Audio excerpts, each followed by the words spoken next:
अस्सलाम वालेकुम स्टूडेंट्स, आज हम पढ़ रहे हैं first year biology chapter number 2। First topic है हमारा इंट्रोडक्शन। ठीक है, चैप्टर का नाम है बायो मॉलिक्यूल।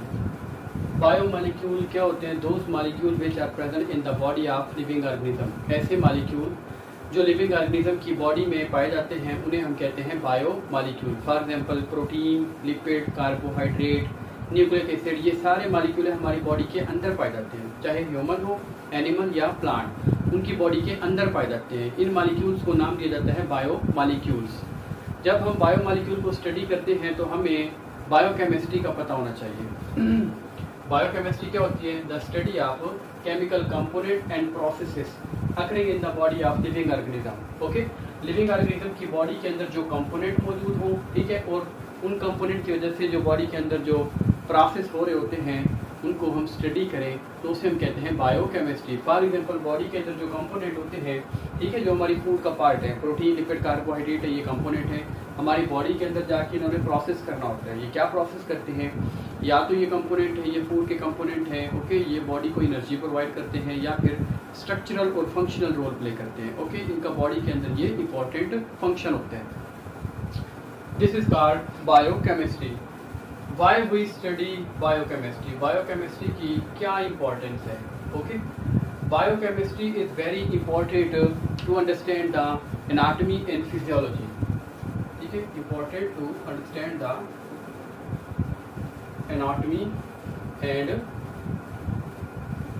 फिजियोलॉजी। ओके, जो बॉडी के अंदर है, जो इंटरनल यानी कि जो कंपोनेंट हैं, फूड के कंपोनेंट हैं, उनकी क्या एनाटॉमी होती है और उनकी क्या फिजियोलॉजी है, उनकी वजह से बॉडी के अंदर किस तरीके से वर्किंग होती है, कैसे वो इंटरनल यानी कि बॉडी के अंदर जो कंपोनेंट पाए जाते हैं बॉडी को कैसे वो एनर्जी प्रोवाइड करते हैं, कैसे वो फंक्शन करते हैं, इनको स्टडी किया जाता है। Biochemistry is very important to understand the basic process like photosynthesis. ठीक है, जो प्रोसेस है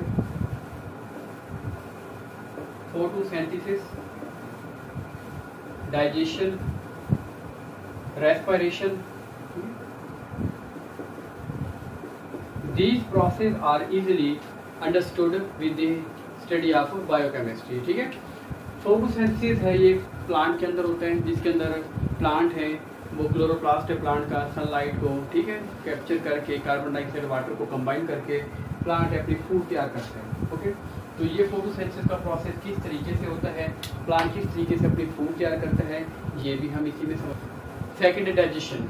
डाइजेशन ऑफ फूड कैसे होती है? एनिमल है, उसके अंदर फूड है, डाइजेस्ट होकर किस तरीके से एनर्जी प्रोवाइड करती है, ये हम बायोकेमिस्ट्री में पढ़ते हैं। और रेस्पिरेशन में क्या होता है? हर सेल के अंदर एक्चुअली ग्लूकोज मौजूद होती है।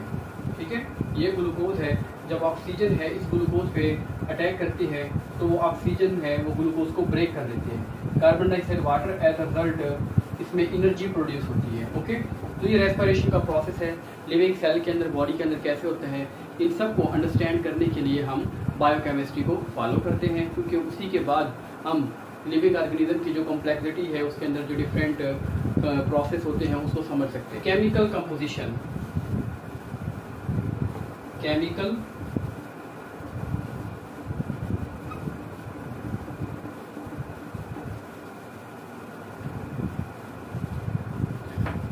नेक्स्ट पॉइंट है chemical composition. Okay, living organism जिसको हम स्टडी कर रहे होते हैं, ठीक है, उसके अंदर जो डिफरेंट टाइप के कंपाउंड पाए जाते हैं वो दो तरह के होते हैं। इट कैन बी ऑर्गेनिक, या तो वो कंपाउंड हैं ऑर्गेनिक होते हैं, और it can be inorganic. Okay, अगर ये कंपाउंड जो हम लिविंग ऑर्गेनिज्म की बॉडी के अंदर स्टडी कर रहे हैं अगर ये होते हैं ऑर्गेनिक, ओके, तो ये ऑर्गेनिक कंपाउंड जो होते हैं वो लिविंग ऑर्गेनिज्म से हासिल होते हैं। ठीक है, लिविंग सोर्सेज से, लिविंग ऑर्गेनिज्म से हासिल हों तो वो ऑर्गेनिक होते हैं, अगर वो नॉन लिविंग सोर्स से हासिल हों तो उन्हें इनऑर्गेनिक का नाम देते हैं। तो लिविंग ऑर्गेनिज्म की बॉडी के अंदर दोनों तरह के कंपाउंड पाए जाते हैं, ऑर्गेनिक भी और इनऑर्गेनिक भी। इनऑर्गेनिक एग्जांपल है लाइक CO2 है, वाटर है, ओके, इसी तरह से और डिफरेंट टाइप के हम कहते हैं कि भी जो मिनरल्स हैं, साल्ट्स वगैरह हैं, ठीक है, बेस वगैरह हैं, ये सारे के सारे कंपाउंड हैं, इन्हें हम कहते हैं दीज आर इनऑर्गेनिक कंपाउंड। और इनऑर्गेनिक कंपाउंड है वो नॉन लिविंग सोर्स से हासिल होते हैं। सो लिविंग ऑर्गेनिज्म की बॉडी दोनों से मिलकर बनी होती है, ऑर्गेनिक से भी और इनऑर्गेनिक। नेक्स्ट है chemical activities. Chemical activities the chemical activities in organism depends upon type of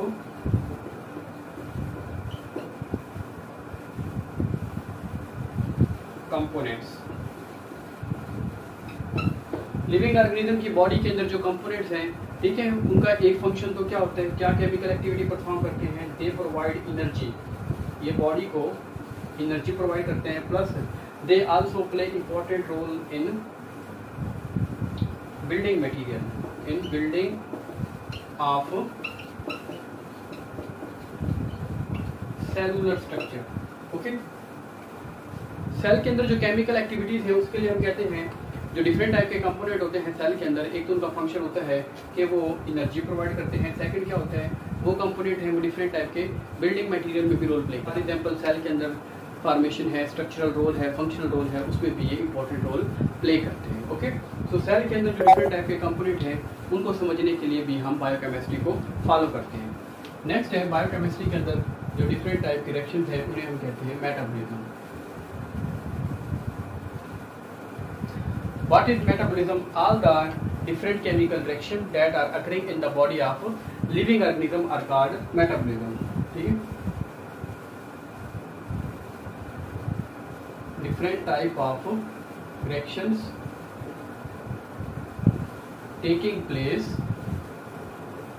in the body of living organism. Living organism की बॉडी के अंदर जो डिफरेंट टाइप के रिएक्शन हो रहे होते हैं, अगर उनको हम स्टडी करें तो उन्हें कलेक्टिवली मेटाबॉलिज्म का नाम दिया जाता है। ओके, ये क्या होता है, set of chemical reaction, it is actually the set of biochemical reaction जो बॉडी के अंदर होते हैं, इन्हें ये क्या कहते हैं, इट इज कॉल्ड मेटाबॉलिज्म।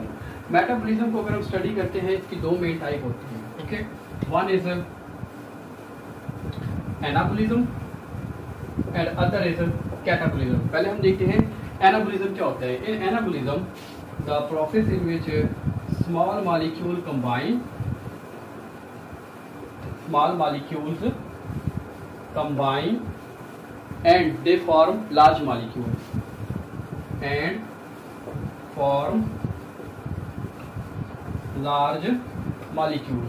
ऐसा प्रोसेस जिसमें स्मॉल मॉलिक्यूल हैं आपस में कंबाइन होके बिग मॉलिक्यूल बना दें, लार्ज मॉलिक्यूल बना दें, उस प्रोसेस को कहते हैं दिस इज कॉल्ड एनाबॉलिज्म।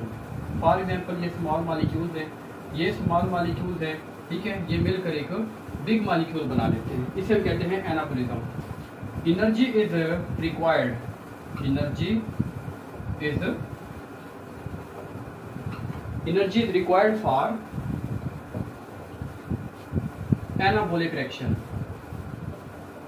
इस तरह के रिएक्शंस हैं, ठीक है, उनको कंप्लीट करने के लिए एनर्जी की जरूरत होती है। Okay, energy is needed. वो एनर्जी कौन सी होती है, एटीपी। सेकंड टाइप है catabolism. What is catabolism? Catabolism are the reaction in which the complex molecule are broken down into small molecule. Complex molecule break into small molecule. अगर complex molecule हैं वो break हो जाए और break होके वो small molecule बना दें, तो इस प्रोसेस को हम क्या कहेंगे, this is called catabolism. Okay, energy is released, energy is catabolic reaction. जब एक बिग मॉलिक्यूल ब्रेक होता है तो उसमें से जो एटीपी एनर्जी है वो रिलीज हो जाती है। ठीक है, जब एनाबॉलिक रिएक्शन है उसमें एनर्जी की जरूरत होती है, स्मॉल मॉलिक्यूल्स हैं वो आपस में जब मिलते हैं तो इसमें एनर्जी इस्तेमाल होती है। ये एनर्जी यूज होकर बिग मॉलिक्यूल्स की फॉर्मेशन कर देती है।